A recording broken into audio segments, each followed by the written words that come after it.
லைஃப்ல எத்தனை நாள் தான் மற்றவங்க பேசுறத பார்த்து கைத்தட்டுறது?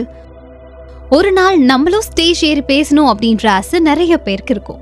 ஆனால் அதே நேரம் ஸ்டேஜ் ஃபியரால் அதை பண்ணாமலே விட்டுருவோம். இந்த வீடியோவில் 10 steps to over come stage fear பற்றி தான் பார்க்க போகிறோம். ஸ்டேஜில் பேசணும்னு சொல்லும்போது ஹார்ட் பீட் வேகமாக அடிக்கும், கை நடுங்கும், வார்த்தை வராது. ஆக்சுவலி ஸ்டேஜ் ஃபியரை ஓவர் கம் பண்ண முடியாதுன்னு இல்லை, அதுக்குன்னு சில விஷயங்கள் ஃபாலோ பண்ணாலே போதும். Number 1, preparation.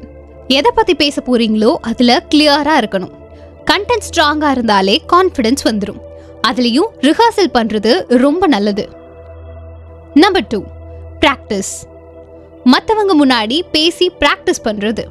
Close friends or family members முன்னாடி பேசலாம், ஆர் குட்டி குரூப் ஆஃப் பீப்புள் முன்னாடி பேசி ப்ராக்டிஸ் பண்ணலாம். Number 3, record. நம்ம பேசுகிறத வீடியோவாக ரெக்கார்ட் பண்ணலாம். அப்படி ரெக்கார்ட் பண்ணும்போது நம்ம பாடி லாங்குவேஜ் அண்ட் பண்ணுற மிஸ்டேக்ஸ் எல்லாமே சேஞ்ச் அண்ட் இம்ப்ரூவ் பண்ணிக்கலாம். Number 4, imagine.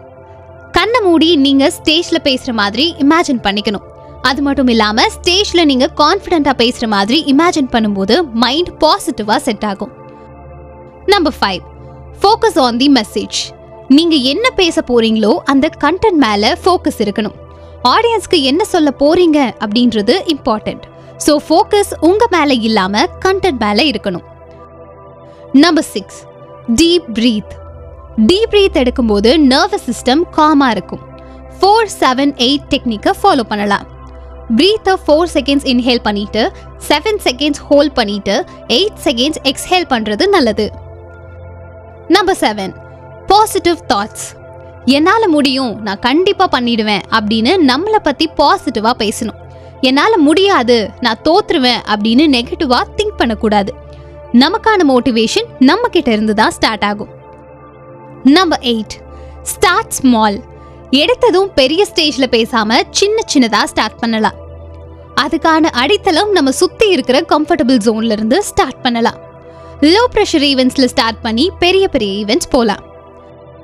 Number 9, accept some nervousness. Professional ஸ்பீக்கர்ஸ்க்கு கூட ஆங்ஸைட்டி இருக்கும். ஸோ நர்வஸ் ஆகிறதுல தப்பில்லை, ஆனால் அதை பாசிட்டிவ் எனர்ஜியாக கன்வெர்ட் பண்ணணும். Number 10, keep going. Stage fear நிறைய லெசன்ஸை கற்றுக் கொடுக்கும். ஸோ ட்ரை பண்ணுறதை ஸ்டாப் பண்ணாதீங்க. ஒவ்வொரு டைம் பேசும்போதும் கான்ஃபிடென்ட் லெவல் இன்க்ரீஸ் ஆகும். ஸ்டேஜ் மேலே ஏறி பேச ஆசைப்படுற நம்ம கண்டிப்பாக அந்த பயத்தையும் ஃபேஸ் பண்ணணும். நெக்ஸ்ட் டைம் மைக்கை கையில் எடுக்கும்போது இந்த 10 ஸ்டெப்ஸை மறந்துடாதீங்க. இந்த மாதிரி இன்ட்ரெஸ்டிங்கான விஷயங்களை பற்றி தெரிஞ்சுக்க சூரியன் எக்ஸ்பிளைன்ஸ் சேனலை மறக்காம சப்ஸ்கிரைப் பண்ணிடுங்க.